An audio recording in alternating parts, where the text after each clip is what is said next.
The Galactic University was an awe-inspiring institution, a marvel of learning and architecture, drawing students from across every known system. Its towering structures stretched far above the city below, illuminated by the light of twin suns and surrounded by lush alien flora, cascading vines, and glittering, crystalline walkways that echoed with the chatter of 1,000 different languages.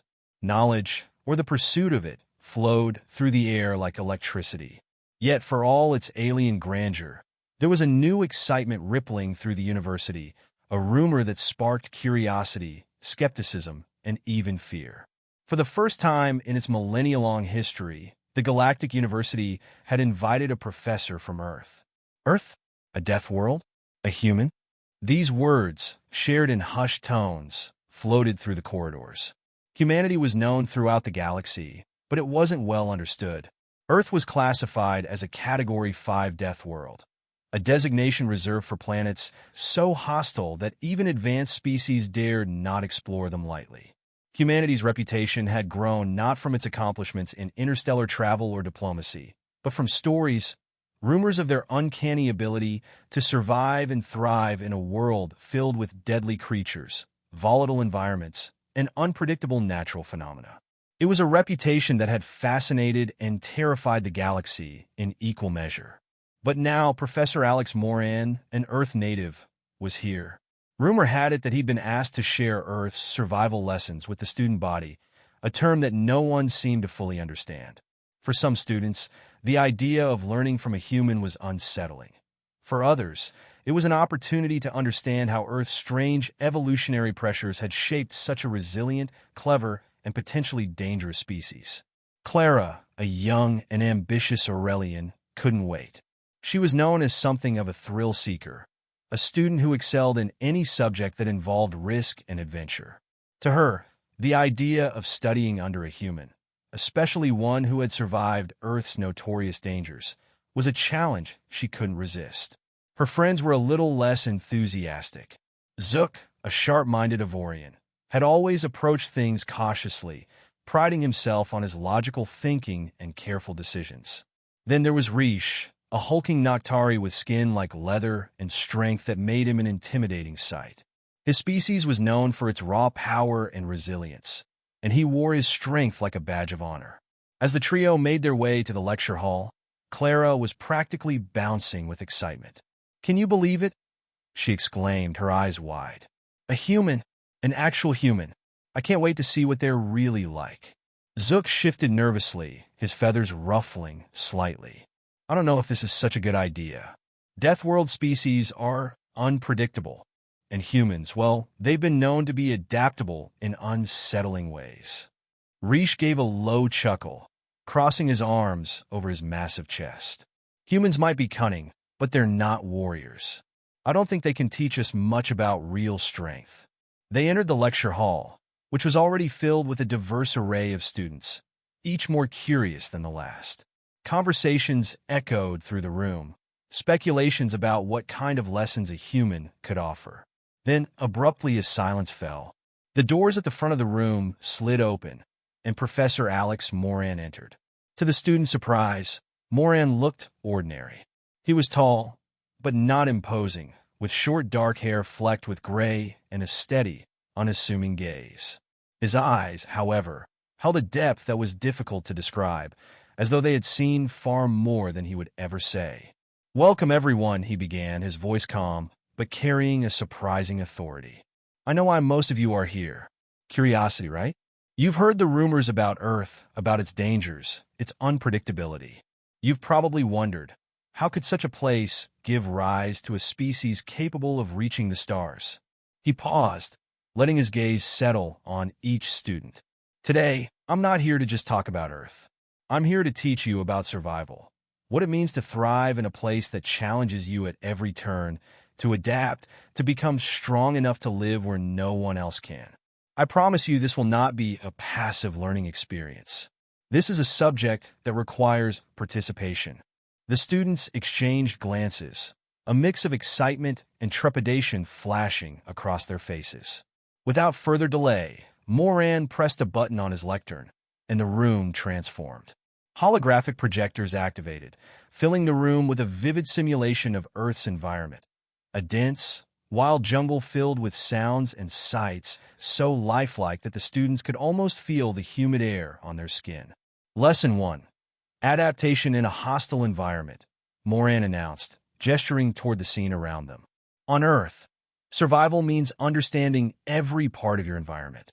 It means being able to read the land, the animals, the weather. You need to know when to run, when to hide, and when to fight. Clara leaned forward, captivated, while Zook eyed the simulation warily. Riche, unimpressed, crossed his arms and muttered, "I've survived harsher landscapes. What makes this jungle so special?" "An excellent question, Riche," Moran replied, catching him off guard. "In this jungle, there are countless threats, predators that can kill in seconds, plants that secrete toxins on touch, insects that carry deadly pathogens. On Earth, everything is potentially lethal. But instead of hiding, humans learned to live within this environment. We didn't just avoid danger. We studied it, found ways to turn it into an advantage." As he spoke, the simulation shifted, zooming in on a small group of humans moving silently through the dense undergrowth, stalking a herd of large, horned animals. The students watched as the humans, clad in primitive attire and armed with handmade weapons, coordinated their approach with silent gestures, their movements smooth and calculated. "This is one of humanity's greatest strengths," Moran continued. "We didn't start with claws or fangs or venom, but we learned how to work together, to observe, to think. That's how we hunted creatures stronger and faster than us, creatures that by all rights should have been our predators." The students watched, transfixed, as the humans in the simulation sprang into action, their teamwork flawless. They used the environment to their advantage, driving the animals toward a natural bottleneck where they were able to surround and capture their prey. By the time the simulation ended, a hush had fallen over the room. Clara felt a thrill of admiration. These humans, primitive though they seemed, possessed an undeniable ingenuity. Riche, however, seemed less impressed. They used teamwork and some tactics, sure, but it's hardly a display of real strength. They relied on numbers and strategy. But strength isn't always about brute force, Riche," Moran replied, his tone gentle but firm. "Earth teaches you that sometimes survival means understanding your limits and using every tool at your disposal. Physical power is important, yes, but intelligence, adaptability, and the ability to cooperate can be far more powerful." Zook, who had been silent until now, raised a feathered hand. "Professor, if Earth is so deadly, why didn't humans just leave? Why stay on a planet that's constantly trying to kill you?" Moran gave a small smile, a glint of something unreadable in his eyes. "Because Earth shaped us. Every challenge, every predator, every natural disaster made us who we are. Leaving would have meant giving up everything we'd learned, everything that made us human." The class ended with more questions than answers. As the students left, Clara couldn't stop thinking about everything they'd seen and heard. Humans were unlike any species she'd ever encountered. They weren't just resilient. They were adaptable, relentless.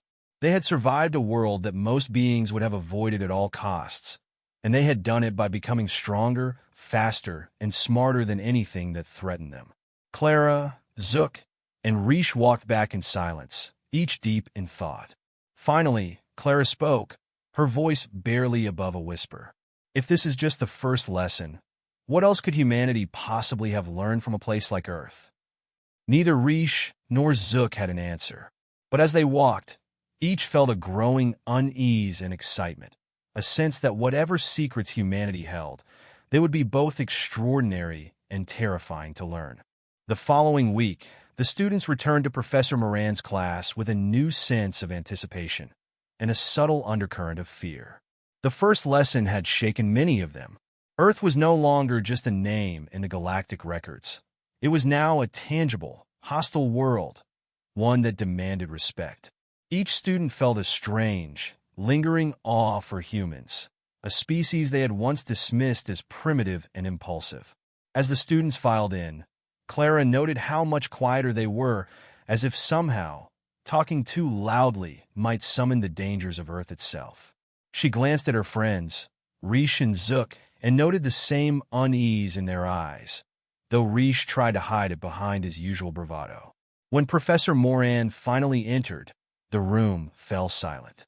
"Good to see you all back," Moran greeted them, his voice calm, almost casual, though his eyes held that piercing intensity that made everyone listen. Today's lesson builds on what we covered last time. You've seen how humans learn to survive in Earth's environments through teamwork, adaptation, and ingenuity. But survival doesn't just mean enduring the elements. Sometimes it means facing other living beings, often ones that want to eat you. With a click on his lectern, the room's projectors roared to life. Holographic images flickered into existence around them, forming a dense, shadowy forest. The students found themselves in a cool, dark simulation that seemed to press in from all sides, as if the trees and vines were alive, watching them. Sounds filled the air, distant rustling, leaves crunching underfoot, an eerie silence punctuated by faint growls. "Welcome to the deep forests of Earth," Moran said, his voice low and foreboding. "Here, predators lurk, watching your every move. And you, too, are part of the food chain." Clara shivered.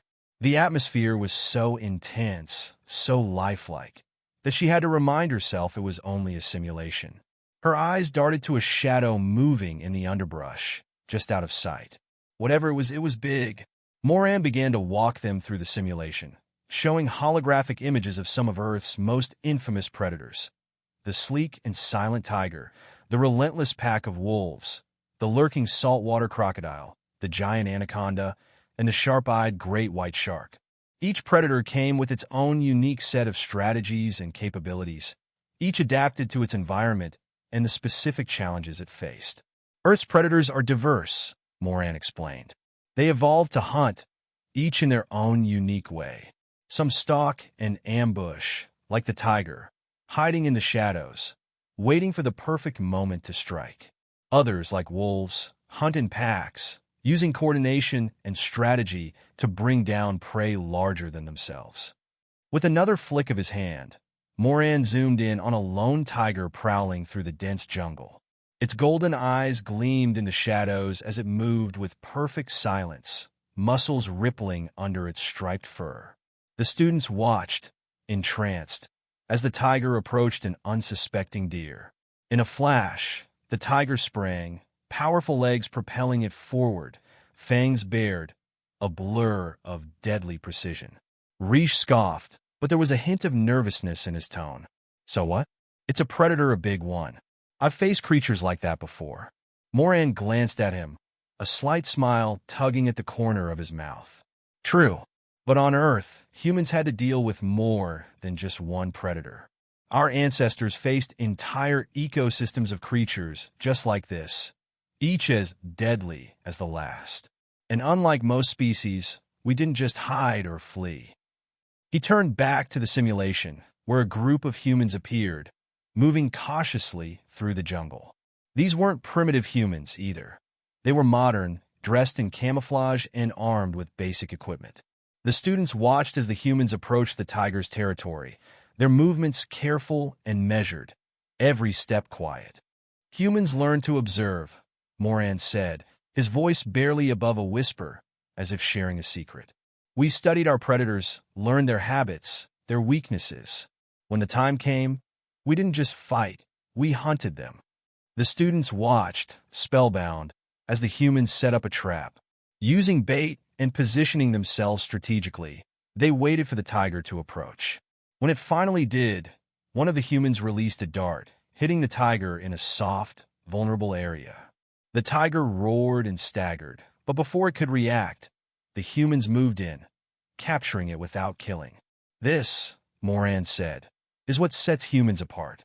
We learned how to turn even the most dangerous creatures into something we could control, something we could use." The concept of the apex predator changed when humanity entered the equation. The simulation shifted again, this time to the open ocean. They found themselves surrounded by the vast, cold waters of Earth's seas. Below them, sharks glided, circling. Above, seabirds called, their cries echoing across the waves. Of course, we weren't limited to the land. We adapted to every part of Earth, including its oceans. The great white shark, for instance, Moran said, gesturing to the massive, sleek creature approaching them, is one of the most efficient predators in the ocean. Its senses are finely tuned to detect the faintest traces of blood from miles away. It's relentless, powerful, and fearless. Clara felt a chill as the great white shark swam close, its jaws opened slightly, displaying rows of razor-sharp teeth. She'd read about Earth's oceans, about the creatures that dwelled within, but seeing it, even as a hologram, was something else entirely. So, how did humans deal with predators like this? Zook asked, his feathers fluffed up nervously. Moran's smile was faint, but unmistakable. We learned to think like them. He changed the scene to show a human in a diving suit, descending into the depths, seemingly unarmed. The students watched as the human, moving slowly, deliberately, made no aggressive moves. When a shark appeared in the distance, the diver simply held his position, floating calmly. In water, humans are no match for a shark's speed or strength, Moran explained. But we learned to project confidence, to appear larger and more dangerous than we really are. By understanding the psychology of a predator, we learned how to make them back down, even when we seemed to be at a disadvantage. As they watched, the shark approached the diver, circling curiously, but eventually lost interest and swam away. The students were left speechless. Humanity had learned to use strategy, not just in groups, but even alone, to face predators that were faster, stronger, and deadlier. But Moran wasn't finished. The scene shifted yet again, this time to a savanna, where a pride of lions lounged in the tall grass, watching a herd of antelope. The lions' eyes were sharp, their muscles taut, ready to spring into action. Yet in the distance another group approached, humans carrying spears and moving as one. Humans didn't just defend themselves. Once we understood our environment, we became the predators, Moran said, his voice resonant with a quiet intensity. We learned to hunt the hunters, and we didn't do it out of vengeance or bloodlust. We did it because it was necessary, because on Earth, survival is often a battle of wits as much as of strength. The students watched as the humans coordinated their movements, splitting the lion pride, forcing them into a position where they couldn't effectively fight back. They didn't kill needlessly. Instead, they controlled the situation, using tools and tactics to show their dominance without excessive violence. The simulation faded, leaving the students in silence. Clara, who had been captivated the entire time, finally found her voice. "Professor, this is incredible. I didn't realize humans had to deal with so much just to survive." Moran nodded. On Earth, survival means understanding every potential threat, studying it, learning from it, and ultimately mastering it. We don't have the physical power of many species, but we learn to use our intelligence, our ability to plan and strategize, to make up for what we lacked. Riche, still skeptical, crossed his arms. All of this is impressive, but it's still not real power. It's tactics, yes, but can you truly call a species powerful if it relies on tools and strategies?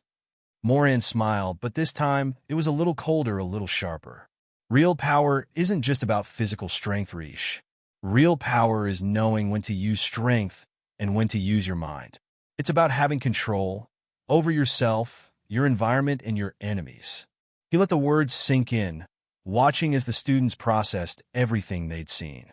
And that, he concluded, is why Earth is a death world. Not because of its predators, not because of its climates, but because of what it forced humanity to become. A species that not only survives, but thrives by understanding and controlling everything around it. That is Earth's greatest lesson. As the students filed out, Clara, Riche, and Zook walked in silence, each lost in their own thoughts. Clara couldn't shake the feeling that they'd only scratched the surface of Earth's secrets. If humans had learned so much just from their predators, what else did they know? And, perhaps more importantly, what would happen if the galaxy ever saw humanity as a threat? The third week of classes had arrived, and anticipation hung heavy in the air. After witnessing humanity's interactions with Earth's predators, most students were left both awestruck and unsettled. Professor Moran's lessons had shown them that survival, on Earth, wasn't just about strength, but about adaptability, intelligence, and an ability to confront danger without hesitation. But what the students still didn't fully understand was the darker side of this knowledge. The way humans had learned not only to survive in harmony with their environment, but also to battle against one another in brutal, calculated conflicts. As the students entered the lecture hall, the atmosphere was tense, almost as if they were entering a battlefield themselves. Clara, Zook, and Rish took their seats near the front, exchanging uncertain glances. Rish, though still skeptical, seemed more subdued than usual, while Zook's feathers had taken on a dull, anxious tone. Clara, though intrigued, couldn't shake a sense of trepidation. The rumors circulating around the university hinted that today's lesson would reveal something even more profound and more frightening about humanity. Professor Moran entered, his expression grave, his usual calm aura tinged with a hint of something darker, more intense. He studied the class in silence for a moment before he spoke. Welcome back. Today, we'll be diving into one of humanity's oldest and most complex skills, warfare. The room went dead silent. Warfare was a concept many galactic species struggled with or outright avoided. Conflicts between planets and species were rare, as most societies had evolved beyond direct violence, preferring negotiation or deterrence. But Moran's tone held none of the gentle academic interest that some professors use to discuss primitive history. His words were sharp, deliberate, and the weight behind them was unmistakable. Humans, like most species, didn't begin as warriors, he continued. We evolved as small tribes, learning to survive in a dangerous world. But over time, as our knowledge grew and our tribes expanded, we encountered a new problem: each other. He pressed a button on his lectern, and the room transformed into a simulation, this time a sweeping landscape under a burning sun. The scene depicted two human tribes facing each other across a field, each one armed with crude weapons: spears, stone axes, and bows. This, Moran said, gesturing toward the simulation, is one of the earliest forms of organized conflict, tribal warfare. At first, humans fought for resources: land, food, water. But eventually, conflicts became more complex. They weren't just about survival. They were about territory, dominance, and, in time, ideology. The simulation played out, showing the two tribes advancing on each other, their shouts echoing across the field. The students watched as the battle unfolded, the brutal efficiency of their attacks, the precision in their tactics even with such primitive tools. For a species that had started without fangs or claws, they were shockingly deadly with the weapons they had crafted. Clara could feel her pulse quickening, a chill running down her spine. Seeing the humans fight, understanding that they could turn such deadly precision on their own kind, it was both terrifying and awe-inspiring. Moran's voice cut through the silence. This is where our understanding of warfare began. But humanity didn't stop here. As we advanced, so did our methods of war. The simulation shifted, showing more scenes from different eras of Earth's history. Armored soldiers marching in formation, elaborate fortresses and castles, ingenious siege engines, battalions lined up in disciplined ranks. Each scene showcased different strategies and tactics as humanity's understanding of warfare became more sophisticated. What you're seeing, Moran continued, is our gradual mastery over organized conflict. We learned to use the land, to build fortifications, to manage supplies, and to command troops. Over time, we didn't just fight.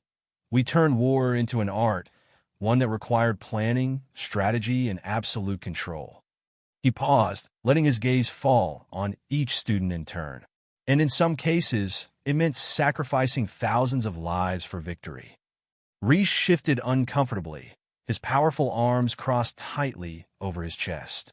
But why would humans go so far? If they were fighting for survival, fine, but to build strategies, to sacrifice? It's ruthless.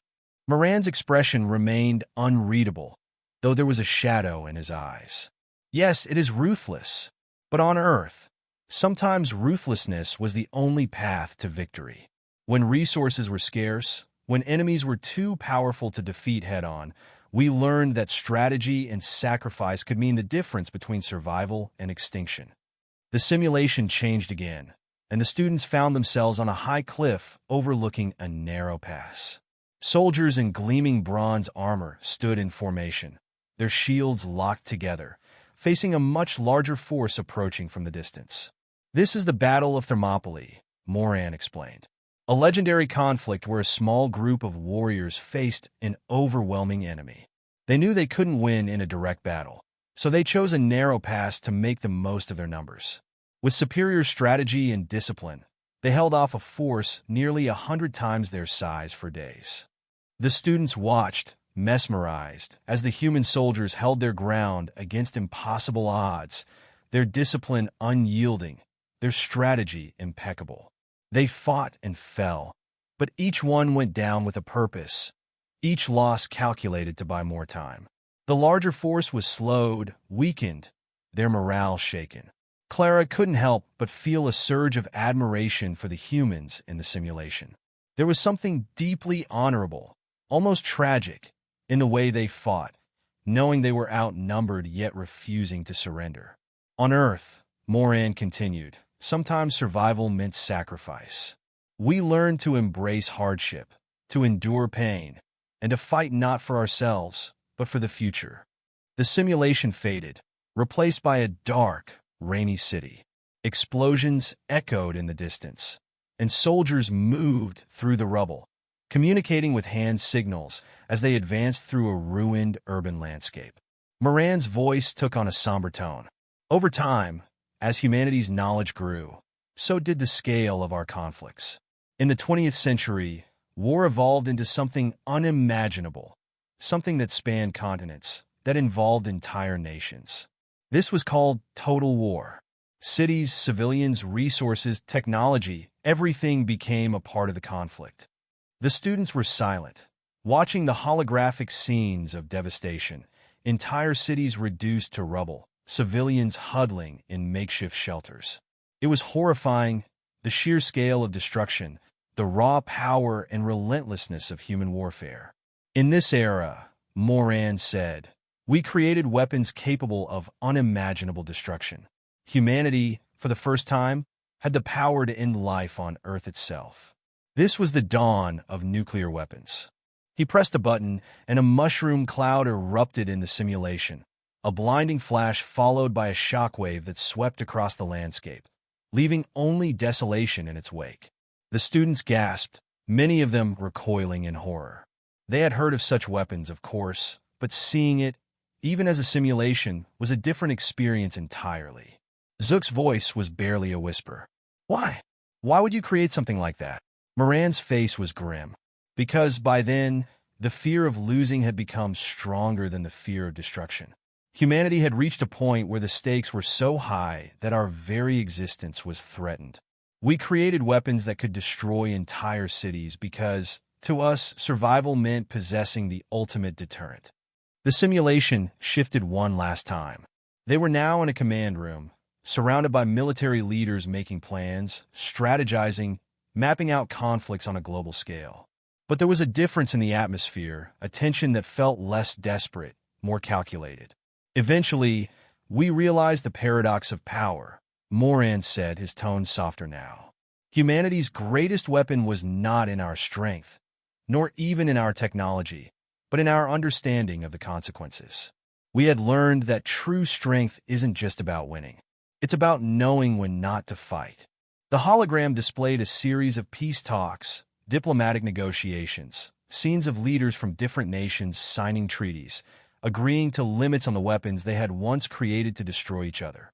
This, Moran concluded, was perhaps our hardest lesson. We learned to wield restraint as a weapon, to understand that true power is in control, not conquest. As the simulation faded, the students sat in silence, absorbing the weight of what they had seen. Riche looked shaken, his bravado gone, replaced by something closer to respect. Zook's feathers had flattened, his usual skepticism replaced by a wary admiration. And Clara, though still processing it all, felt a new understanding, a profound respect for a species that had not only survived but had learned to wield power with a level of mastery and restraint that few could comprehend. Moran looked at each of them, his expression unreadable.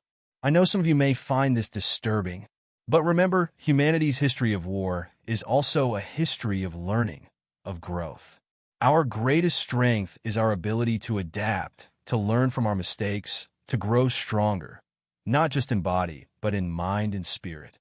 He paused, letting the silence settle before delivering his final words. I share this with you not to glorify war, but to show you the complexity of what it means to survive, to evolve in a world where danger is constant, where survival often demands impossible choices. I hope you'll understand that humanity's path, though fraught with darkness, has also taught us about the value of peace. That, in the end, is the true art of war, the ability to wield power without using it. The students rose slowly, still lost in thought as they left the room. Clara exchanged a look with Riche and Zook, each of them sensing the profound impact the lesson had left on them. They had come to learn Earth's secrets, but what they were discovering was a species shaped not just by survival, but by an unbreakable will to endure, to protect, and ultimately, to find peace in a world of conflict. As they walked away, Clara couldn't help but wonder if there were still more secrets hidden in the depths of humanity's history, and what other lessons this strange and resilient species might still have to teach them.